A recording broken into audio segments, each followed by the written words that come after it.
السلام عليكم ورحمة الله تعالى وبركاته. أهلا بكم بقناتي فرح أونيفير. في هذا الفيديو سوف نتكلم عن مجموعة من الأمور الخاصة بهذا المرض، وكذلك بداية الخروج من الحجر الذي ابتدأ يوم 4 من شهر ماي، وكذلك يعني في 11 من شهر ماي سوف تفتح أيضا المراكز التجارية، يعني المحلات التجارية، وهناك مجموعة من الإجراءات يجب اتباعها، وهناك أيضا أمور أخرى سوف أتكلم عنها في هذا الفيديو. ولكن قبل أن أبدأ هذا الفيديو أتمنى منكم ألا تبخلوا علي بإعجاباتكم، وأهلا بكم دائما بقناتي فرح أونيفير. يعني في يوم 6 من شهر ماي عقد المجلس القومي للأمن البلجيكي اجتماعا ليبين الإجراءات الأخرى التي يجب اتخاذها عندما سوف تفتح المتاجر والمحلات التجارية ابتداء من 11 من شهر ماي. كما أكدت الوزيرة أن ابتداء من 10 من شهر ماي سوف يستطيع يعني كل عائلة استقبال شخصين في البيت، ولكن يجب دائما احترام المسافات الاجتماعية. بهذا يكون باستطاعة، يعني سابقا كانت قد سمحت للعائلات لأي واحد يتجول مع شخصين من أصدقائه أو معارفه، الآن سمحت بشخصين آخرين، يعني بهذا أن العائلة ممكن أن تستقبل 4 أشخاص في المنزل. ولكن هنا الوزيرة تؤكد على أن يجب أن يحترم هؤلاء الأفراد المساحات الاجتماعية، يعني المسافات الاجتماعية بينهم، مثلا يجلسون في يعني الحديقة وفي مكان واسع حتى يكون هناك يعني مسافة اجتماعية بينهم حتى لو جاءوا لزيارة هذه العائلة. هذا ما أكدته، وهذا يمكن بدءه ابتداء من 10 من شهر ماي. 4 personnes auront la permission de s'inviter dans un autre foyer. Chaque foyer pourra accueillir à son domicile jusqu'à maximum 4 personnes, toujours les mêmes effectivement. Attention, ces personnes ne peuvent rentrer que dans un seul foyer. C'est un peu un contrat de réciprocité, si vous voulez. Les distances de sécurité doivent bien entendu être respectées avec vos invités. Et si vous possédez un jardin ou une terrasse, si vous avez cette chance, alors il est préférable d'organiser cette visite à l'extérieur. Il est évident qu'aucune visite ne peut être autorisée si un membre de la famille ou si une des personnes invitées est malade. Voilà des retrouvailles en perspective donc, et cette annonce, elle a déjà rendu le sourire à bon nombre de familles. Voyez ce reportage de Jennifer Istas. La rumeur courait, alors cette famille ne voulait pas rater la conférence de presse de cet après-midi. Première annonce, Victoire et Joséphine pourront enfin bientôt revoir leur grand-mère. La nouvelle a fait vite le tour de la famille.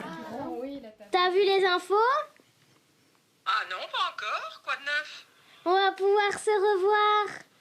Ah, mais quel bonheur, Victoire. Mais que je suis contente. On va pouvoir se voir, c'est merveilleux.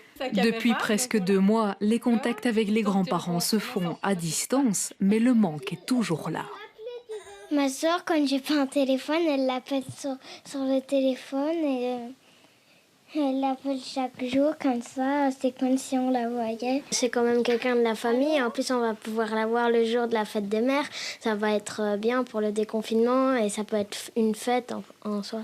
Une fête des mères qu'attend avec d'autant plus d'impatience cette grand-mère, comblée par l'annonce surprise du CNS. C'est merveilleux. Ah, mes plans changent, mais je vais faire des listes et je vais préparer. Je suis très très contente. C'est le bonheur. Le bonheur depuis le temps que j'attends ça. Vous imaginez, j'habite toute seule dans une fermette isolée. Je ne vois personne pour ainsi dire. Donc vous pensez bien que j'attendais avec impatience de les revoir. Pour Caroline, ne pas devoir attendre le 18 mai pour revoir sa famille proche était aussi une évidence.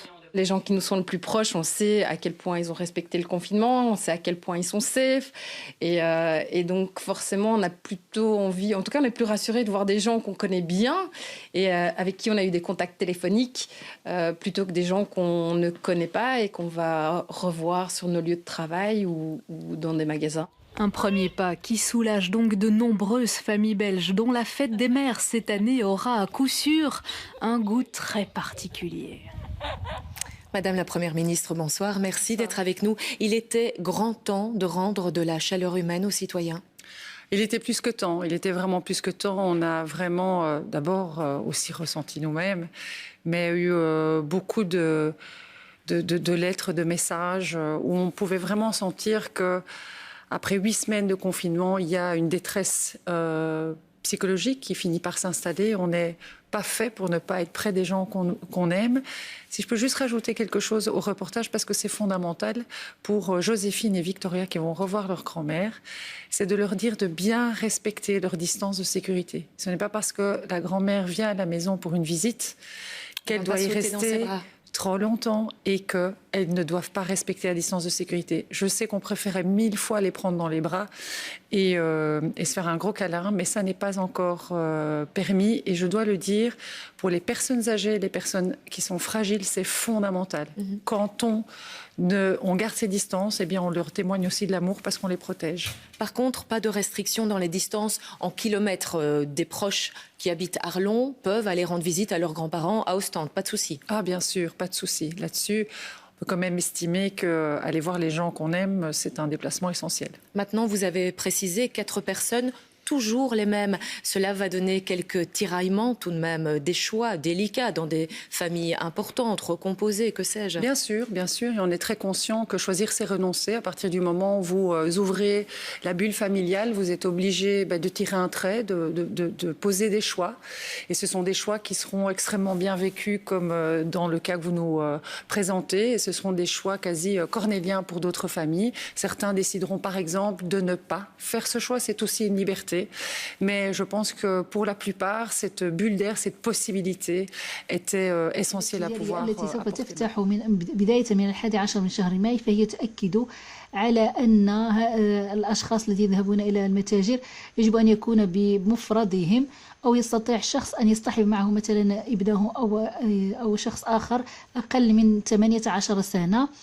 كذلك هي تفضل وتنصح الناس بأن يعملوا الكمامات، فهي ليس إجبارية في المحلات التجارية، ولكن هي الأفضل أن يعملها الأشخاص حتى يتجنبوا العدوى. كما أن الوزيرة تؤكد على أصحاب المحلات، يعني المحلات الكبيرة، أن يكون للزبون يكون المساحة التي يكون فيها الزبون الواحد هي 10 أمتار 10 متر كاري، يعني 10 متر مربع، يعني 10 أمتار مربعة.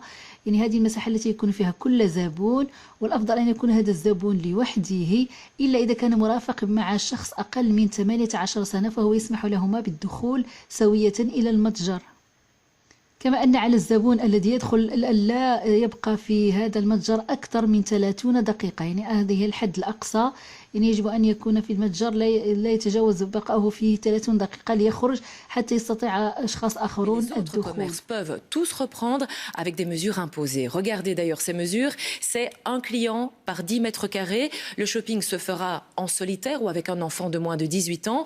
Cette sortie dans les commerces, elle se déroulera dans une ville ou commune proche de votre domicile ou de votre lieu de travail. Enfin, le port du masque dans les commerces est conseillé, mais il n'est pas obligatoire. Ces mesures, elles concernent donc les clients et elles sont suivies attentivement par les commerçants et les responsables de galeries aussi. C'est tout un monde qu'il faut réorganiser. Exemple au Docks Brussels avec Aline Delvoye. Les allées du centre commercial sont encore vides, mais le directeur fait déjà le tour des magasins. Certains se préparent depuis plusieurs jours et avaient anticipé les mesures annoncées aujourd'hui. Donc on a installé des systèmes pour que les clients puissent désinfecter les mains. On a prévu 3 chemins différents, donc un pour le service, un pour la sortie et un pour la vente. Et alors il y aura des poubelles qui seront mises à disposition pour mettre les gants à usage unique pour les clients. Il ne pourra y avoir qu'un seul client par 10 mètres carrés. Cette enseigne a déjà fait les comptes. Nous, on a prévu, avec une marge de sécurité, de prévoir 15 personnes maximum dans le magasin. Et alors, on a prévu également 80% de nos effectifs pour démarrer. Les téléphones touchés par les clients seront désinfectés dans cet appareil. Limiter les risques, c'est aussi ce que prévoient de nombreux magasins, comme ce magasin de vêtements. C'est ce que nous explique le directeur du centre commercial. Chez Kiabi, ils ont mis en place une circulation au sein du magasin. Donc le client va être invité à suivre un certain sens de circulation. Ensuite, lorsqu'il essayera les vêtements vont ensuite être mis en réserve pendant 24 heures et seront défroissés avec un fer vapeur qui servira à désinfecter. Des mesures pas évidentes à mettre en œuvre, mais essentielles à la réussite du déconfinement. Il faudra aussi réguler les flux à l'extérieur des magasins, ce qui est plus facile à faire dans un centre commercial que dans une rue. Au niveau du centre commercial, nous procédons à des comptages informatisés aux différentes entrées qui nous permettent de savoir combien il y a de personnes à un moment dans le centre, et ce qui va nous permettre, le cas échéant, de faire des filtrages aux entrées de façon à réduire le nombre de personnes présentes. Lundi, il ne sera pas question de faire du lèche-vitrine. Il faudra être seul pour faire du shopping. Seule exception, les mineurs accompagnés d'un parent ou les personnes nécessitant une aide pour se déplacer. Autre lieu, autre adaptation nécessaire, nous allons dans une maroquinerie de Namur avec Daniel Welter. Bonsoir Daniel, quelles seront les mesures de précaution pour recevoir les clients dès lundi ? Eh bien, il y en a plusieurs. Alors, rien n'est encore installé, mais tout est prêt. Il y aura du gel, il y aura des masques et il y aura même des gants. À mes côtés, le patron pour en parler. Les gants, pour vous, c'est très important puisque nous sommes dans un magasin de sac à main. Complètement. C'était la première disposition à prendre absolument. C'était qu'il y ait des gants. Le gel hydroalcoolique, j'avais quand même un peu peur que ça ne fasse des taches sur certains sacs. Donc la solution des gants a été vite trouvée. Le masque, obligatoire pour vous ou seulement recommandé? Obligatoire pour mes clients. Après, chacun fait ce qu'il veut une fois qu'il est dehors, mais dans le magasin, je préfère vraiment le masque pour me protéger ma famille, mon personnel et tout ça. Je trouve que c'est une première chose. Vous vous attendiez à autre chose du Conseil national de sécurité? Je pense que les grandes lignes avaient été tracées déjà depuis quelques jours et on entendait de plus en plus les choses se mettre en place. Donc non, c'était nos attentes. Alors vous dites je suis rassuré financièrement, mais pas psychologiquement. Financièrement, évidemment, on va pouvoir réouvrir. On a quand même raté quelques périodes. Là, on va rater la fête des mères. Maintenant, psychologiquement, effectivement, prenez tous les ingrédients, vous les remettez tous ensemble et vous relancez la soupe, quoi. Donc, il y a quand même le risque. Le risque est quand même là. كما أكدت الوزيرة أنه يجب دائما احترام المسافات الاجتماعية بين الأشخاص داخل المحل.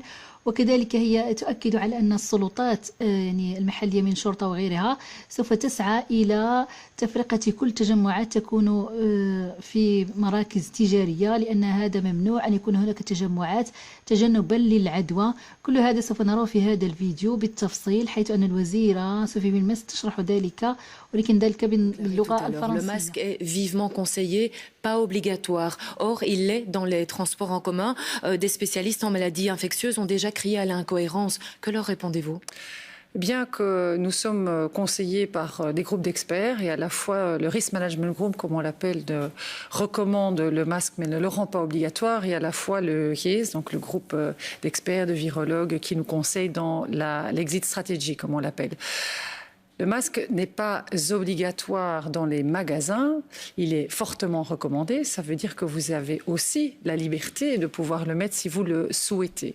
Par contre, la règle est un petit peu différente pour le personnel, puisque l'employeur et le personnel doivent, entre eux, gérer l'organisation du travail pour pouvoir organiser en fonction du type de contact qu'ils vont avoir. Ils vont effectivement, et on le constate que beaucoup décident de le porter. Là, ça reste un peu flou alors. Je pense, dans la non, mesure. pas du tout. En fait, ce qu'il faut savoir, c'est qu'il y a un guide qui est en préparation, qui est quasi fini, mais qui n'est pas encore abouti, puisqu'on a eu le Conseil national, bien sûr, Conseil national de sécurité, qui va en fait être disponible sur le site du SPF Économie, qui va là donner une série de conseils. Il y a aussi un accord sectoriel avec Comeos, donc qui représente la plupart des commerces, exactement, pour organiser la relation employeur-employé, mais aussi employé-client. Donc, si je résume et si j'ai bien compris, et pour tout le monde, pour les clients, vivement conseillé mais pas obligatoire. Pour les commerçants et leurs employés,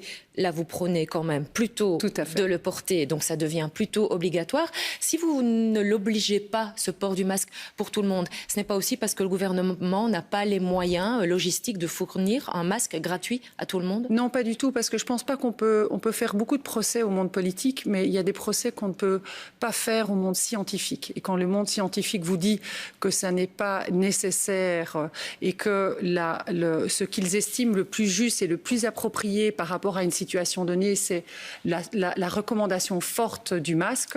Qui suis-je, moi, pour ne pas les suivre? Il faut bien comprendre que le masque, ça vient en dernier, si vous voulez, dans les phases de recommandation. Et il faut bien les rappeler.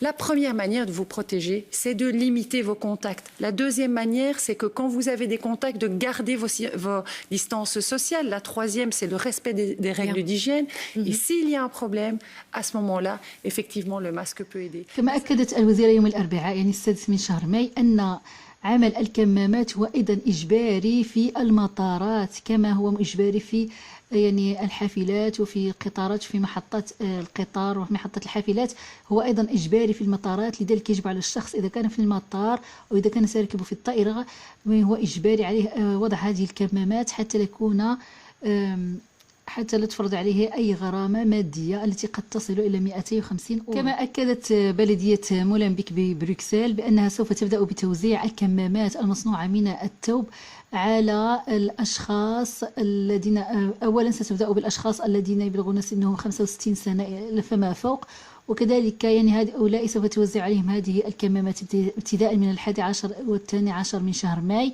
وسوف تذهب إلى بيوتهم وتعطيهم يعني هذه الكمامات. كذلك سوف توزع هذه الكمامات على التلاميذ الذين سيدخلون إلى المدرسة ابتداء من 18 من شهر ماي، يعني الذين سيبدأون بالسنة السادسة يعني سيزيام بريمير.